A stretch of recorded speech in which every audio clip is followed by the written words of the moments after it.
어플 대화 내역과 문자 메시지 등의 증거를 통해 무고 혐의를 확인하고 기소하였습니다. CCTV, 블랙박스, 목격자 진술 등의 증거 소집이 필요합니다. 분쟁 해결로 가는 단 하나의 길, 법무법인 일로의 대표 변호사 오종훈 변호사입니다. 반갑습니다. 성매매를 했다가 남편에게 들키자 상대 남성에게 성폭행을 당했다며 허위 고소한 40대 여성에게 법원이 징역형의 집행유예를 선고했습니다. 사건에 대한 간단한 설명 부탁드립니다.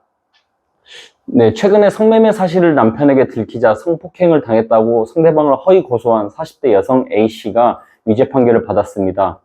서울중앙지법 강민호 부장판사는 무고 혐의로 기소된 A씨에게 징역 8개월에 집행유예 2년을 선고하고 80시간의 사회봉사를 명했습니다. 구체적인 사실관계는 어떻게 되나요? A씨는 마사지 업소에서 성매매를 하는 여성이었는데 상대 남성과 합의하에 성매매를 하고도 성폭행을 당했다고 거짓 고소를 하였습니다.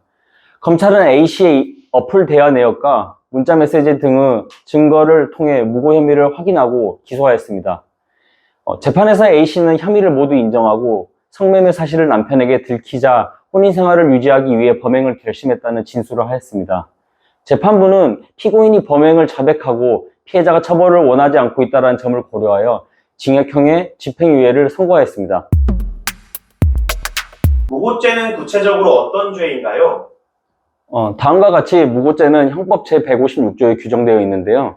무고죄는 타인을 형사처분 및 징계처분을 받게 할 목적으로 하여 허위사실을 수사기관에 신고하면 성립되는 범죄입니다.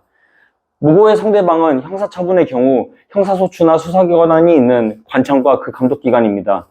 대부분 경찰, 검찰과 같은 수사기관이겠지만 탈세에 관한 허위신고를 국세청에, 변호사의 징계에 대해서는 변호사회에 신고하면 이 역시 무고가 성립됩니다. 무고죄의 구성요건 중 허위의 사실이란 구체적으로 무엇인가요?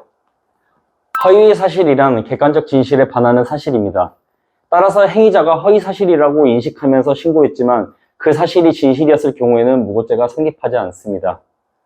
비록 신고 내용에 일부 객관적 진실에 반하는 내용이 포함됐더라도 그것이 단지 신고 사실의 정황을 과장하는 데 불과하거나 범죄 사실의 성립 여부에 직접 영향을 줄 정도에 이르지 않으면 무고죄가 인정되지 않습니다.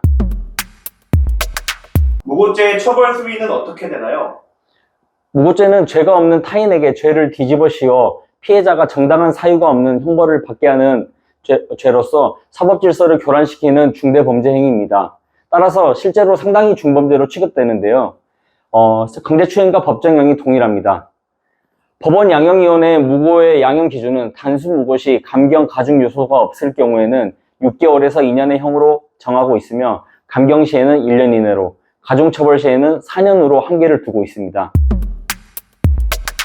무고죄는 특히 성범죄 사건에서 문제된다고 들었는데요. 왜 유독 성범죄 사건에서 무고죄가 이슈가 많이 될까요? 성범죄의 경우 내밀한 사적 공간에서 이루어지고 명백한 물적 증거가 없는 경우가 많습니다.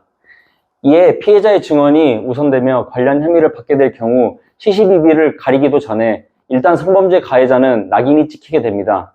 이에 성범죄 무고와 관련해서 악용되는 사례가 많고 허위로 성범죄 혐의를 뒤집어 씌워 금전적 이득을 취하려는 사건도 증가하고 있기 때문에 사회적 이슈로 상당히 대두되고 있습니다. 억울하게 성범죄 사건에 연루되어 상대를 무고죄로 고소하려면 어떤 준비를 해야 될까요? 상대방을 무고로 고소하여 유죄를 받게 하는 것은 상당히 쉽지 않습니다. 악의적으로 허위 신고를 한 것인지 피해를 입었다고 판단하여 신고한 것인지 구분하기가 상당히 어렵습니다. 억울하게 성범죄 사건에 연루되었다면 객관적 증거를 확보하는 것이 가장 좋습니다.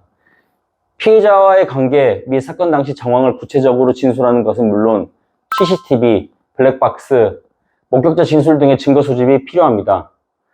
이와 함께 상대방이 고의적으로 허위 신고를 했다라는 뚜렷한 증거를 확보하여 사실을 입증하여 하므로 사건 초기부터 형사 전문 변호사의 도움을 받아 체계적으로 대응하는 것이 필요합니다. 마지막으로 하실 말씀 있으신가요? 네, 상대방을 무고 혐의로 고소할 만한 사안이라고 판단하신다면 형사고소는 물론이고 민사상 손해배상 청구 소송도 가능합니다. 좀 더 자세한 대응 방안 및 무고 혐의에 대해서 맞고소 가능 여부와 관련한 문의는 언제든지 법무법인 일로로 연락 주시기 바랍니다. 이상으로 법무법인 일로의 오종훈 변호사였습니다. 감사합니다.